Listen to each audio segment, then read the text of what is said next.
Tungsten சுரங்கம் அமைக்கிறதை எதிர்த்து தமிழ்நாடு அரசு ஒரு தீர்மானம் ஒன்று கொண்டு வந்தாங்க. அதை நான் மனப்பூர்வமாக வரவேற்கிறேன். ஆனா அதே நிலைப்பாட்டை தானே இங்க நம்ம பரந்தூர் பிரச்சனையில எடுத்திருக்கணும்,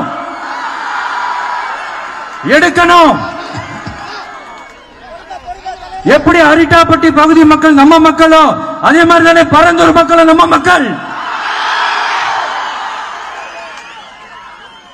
அப்படித்தானே ஒரு அரசாங்கம் யோசிக்கணும். ஆனா அப்படி செய்யலையே.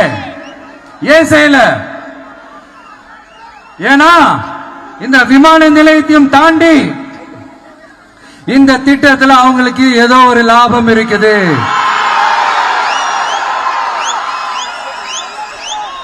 அத நம்ம மக்கள் தெளிவா புரிஞ்சு வச்சிருக்கிறாங்க. நம்மளுடைய ஆட்சியாளர்களுக்கு ஒரு சில கேள்விகள். நீங்க எதிர்கட்சியா இருக்கும் போது 8 வழிச்சாலையை எதிர்த்தீங்க, அந்த காட்டுப்பள்ளி துறைமுகத்தை எடுத்தீங்க. அதே தானே இங்கேயும் அதே நிலைப்பாடு தானே இங்கே எடுக்கணும். அது எப்படி நீங்க எதிர்கட்சியா இருக்கும் போது விவசாயிகளுக்கு ஆதரவு, ஆளுங்கட்சியா இருக்கும் போது விவசாயிகளுக்கு எதிர்ப்பா? எனக்கு புரியலையே.